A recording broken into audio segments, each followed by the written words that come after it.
नमस्कार मंडळी, मी मयुरी स्वागत करते पुन्हा एकदा आपल्या एका नवीन व्हिडिओमध्ये। आणि आज आपण बनवणार आहोत अगदी असा खुला सोया पुलाव। चला तर मग बघूया कशा प्रकारे केलेला आहे आणि मस्त अगदी टेस्टी बनतो हा।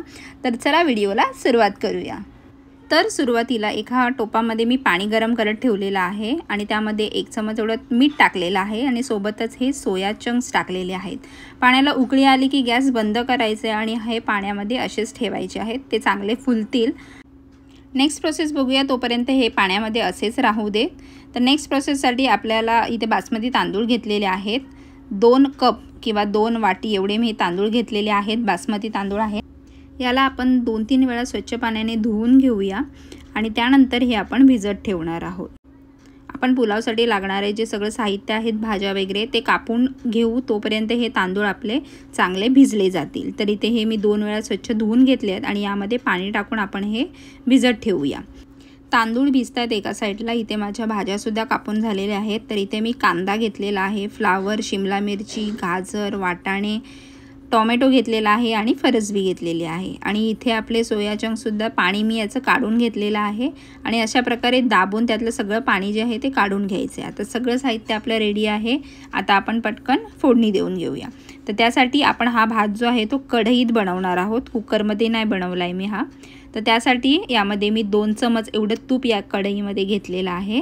जरा जास्तच घ्यायचं आहे, थोडंसं तूप आणि तेलसुद्धा घेऊ शकता। तर इथे मी 2 चमच एवढं तूप घेतलेलं आहे। चांगलं गरम झालं की यामध्ये जिरं 1 चमच, लवंग घेतलेले आहेत 4, काळी मिरी घेतलेले आहेत 4 ते 5, 2 वेलची आणि एक मोठी वेलची, 1 दालचिनीचा तुकडा, हे फूल आणि 2 तमालपत्र घेतलेले आहेत। हे सगळं आपण खड्या मसाल्यांमध्ये घेतलेलं आहे। चांगलं परतून घेऊया, थोडंसं मीडियम फ्लेम ठेवायची आहे आणि त्यानंतर घेणार आहे बारीक चिरलेला कांदा। तर इथे हा मी स्लाइसमध्ये कांदा कापला आहे, तुम्ही कशा प्रकारेही घेऊ शकता। सुरुवातीला आपण हे चांगलं ढवळून घेऊया। त्यामध्ये 1 मिरची टाकलेली आहे आणि 1 चम्मच आलं लसूण याची पेस्ट घेतलेली आहे। पेस्ट चांगली या तेलामध्ये परतून घ्यायची आहे, त्याचा कच्चेपणा जाईल तोपर्यंत। त्यानंतर आपण यामध्ये टाकणार आहोत ज्या भाज्या कापून ठेवल्या होत्या, त्यामधून सुरुवातीला टोमॅटो टाकलेला आहे। टोमॅटो टाकल्यानंतर यामध्ये 1 चम्मच मी मीठ टाकलं आहे आणि पुन्हा एकदा ढवळून घेऊया।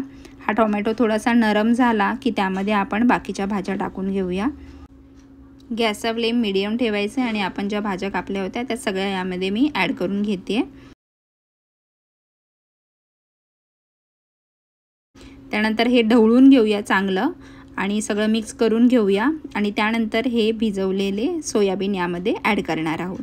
तर इथे हे मी सगळे नाही घेतले आहेत, मला जेवढे भातासाठी हवे होते तेवढे घेतले आहेत, बाकीच्यांचं भाजी किंवा सूप वगैरे करता येईल। त्यानंतर हे चांगलं मिक्स करून घ्यायचे आणि बाकीचे मसाले टाकून घेणार आहोत। हळद घेतला 1 चम्मच, लाल तिखट मसाला घेतलेला आहे, गरम मसाला घेतला आहे। त्यानंतर घेऊया धणं जिरं पावडर आणि 1 चम्मच इथे हा मी बिर्याणी मसालासुद्धा टाकलेला आहे। आपण हे चांगले मसाले यामध्ये मिक्स करून घेऊया आणि त्यानंतर यामध्ये दही टाकायचं आहे। तर त्यासाठी मी सुरुवातीला हे दही जे आहे ते फेटून घेतलेलं आहे आणि साधारणतः 2 ते 4 चम्मच एवढं मी हे दही यामध्ये घेतलेलं आहे। आपण चांगलं हे ढवळून घेऊया आणि त्यानंतर यामध्ये बारीक चिरलेला पुदिना आणि कोथिंबीर घ्यायची आहे।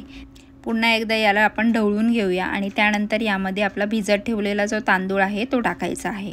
आता भिजत यासाठी ठेवायचा आहे की आपण या कुकरामध्ये बनवलेला नाही आहे हा भात, कढईमध्ये केलेला आहे, तर याची कुकिंग प्रोसेस आहे ती फास्ट होते, तर त्यासाठी हा भिजत ठेवायचा आहे।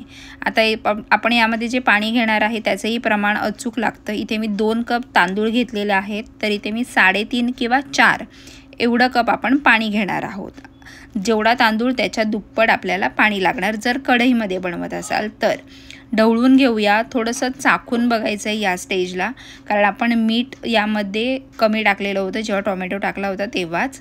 तर थोडंसं चाखून बघायचं आहे, गरज असेल तर इथे मीठ टाकायचं आहे। मला थोडंसं मिठाची गरज लागली त्यामुळे इथे मी 1 चम्मच मीठ घेतलेलं आहे। पुन्हा एकदा ढवळून घेऊया आणि आता हा भात शिजण्यासाठी आपण यावर झाकण ठेवूया।